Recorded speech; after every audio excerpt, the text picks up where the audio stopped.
Hello, friends, and welcome to the latest edition of the Boot Room. Looking ahead to Ipswich Town's next game. Game's coming thick and fast.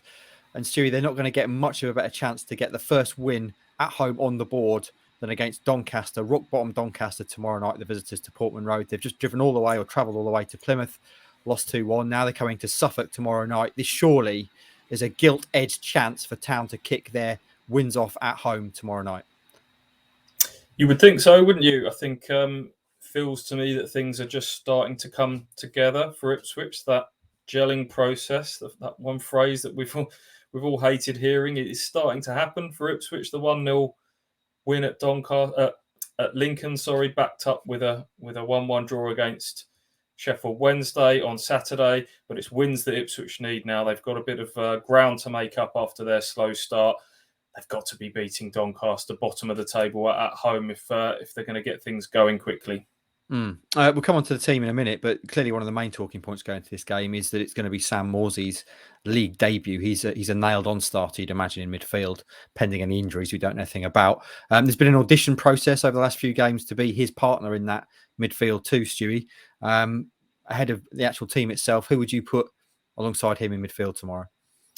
Well, you'd imagine Lee Evans is still out. That was a hamstring injury that kept him out at the weekend. Idris El-Mazouni replaced him, a bit of a surprise replacement really for that game, and I thought he did really well. He was tenacious, he had a bit of bite, he used the ball pretty well. Whether that's enough to keep him in the side, I'm not so sure. I would imagine, I'm almost certain that Sam Morsey will go straight into the team. He's been Cook's trusted captain at Chesterfield and Wigan, of course. Eye-catching deadline day signing. I think he'll go straight in, and I imagine that Tom Carroll will keep his place alongside him because I think he's just added a bit of calmness and composure to the team in these last couple of games. So Morsey and Carroll would be my central midfield too. Okay, we can just see along the bottom here this little ticker for Stewie's predicted starting 11. What are you doing with the team as a whole, Stewie? Back five, I think, has got to stay the same. They've clean sheet at Lincoln, didn't concede hardly any chances against Sheffield Wednesday at the weekend. Obviously, it was a bolt out of the blue, a volley into the top corner that beat Hladky in the end. Hladky himself, I have to give mention to, is a real good comeback, real good show of character after a bit of a dodgy start to life at Ipswich Town. He's come back really well in the last couple of games. So even if Christian Walton is fit again, I imagine Hladky stays in goal. I've mentioned the midfield, and then it's the front four where Paul Cook has got options, and that's where you wonder whether he might be tempted just to rotate, just to freshen things up, because he's got plenty of options in his armoury. Bersant Selina, can he? He's started the last two games. Is it a bit too much of a shout for him to go again on a Tuesday night? He's had no pre-season at all. He's had that sort of COVID-affected heart problem. I imagine he'll drop out. Wes Burns is managing these sort of nagging Achilles problems, Achilles tendonitis again. Is it worth taking a risk with him? Probably not. So I could see those two dropping out.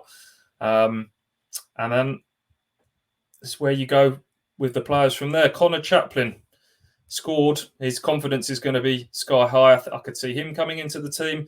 And Keem Harper, might we see him as the number 10? He's kind of been remoulded, repurposed as a number 10 in the last couple of games. He's come off the bench and looked quite dangerous in that position. So part of me wonders whether he will start as the number 10. So you'll see that team down the bottom. That's what I've gone for. I like that. I like the idea of the dream playing at number 10. We'll see what he can bring to that role, if indeed that is what happens. The other question, I guess, Stu, is going to be whether Carl Edwards is going to be fit enough to come back. We know he's missed the last couple of games with a knock and injury. Clearly, he brings a lot to the side, and fans will be very keen to see him back in the starting 11. Probably this game maybe a little bit too early for him, though, do you think? Hard to say, because as ever with Cook, we never really know the true extent of what the injuries are or how long they're out for. I think it's 4 games now that Carl Edwards has missed. He wasn't on the bench at the weekend, so for him to go out the 18 straight into the 11 may be unlikely, but Cook says he's available. So my guess, and it is just a guess, is that he might be on the bench. A very exciting substitute to bring on if need be in this game, and then maybe with the Accrington away trip next weekend, perhaps more in mind for a start. But that is just a guess. If it is the case, what a weapon to bring off the bench if it's still 0-0 with 20 minutes left, eh? Prediction time, Stu. We've said this appears a gilt-edged chance for Town to get their league wins campaign off and running and make it 3 games unbeaten. Hopefully get 2 wins in those 3 games. How do you think this one's going to play out?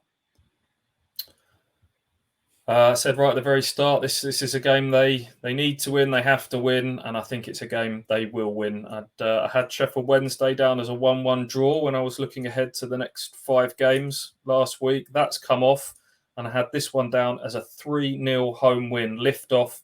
Here we go. Everything's starting to come together for Ipswich. Doncaster have only scored 4 goals in their league games so far. 1-1, drawn 1, lost 6. Yeah, why not? Confidence, 3-0.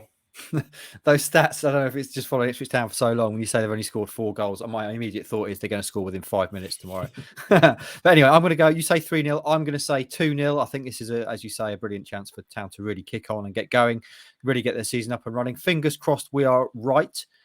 Enjoy the game if you're going. Follow it with us online if you're not. And we'll be back for the next edition of Boot Room ahead of the trip to Accrington Stanley this Saturday.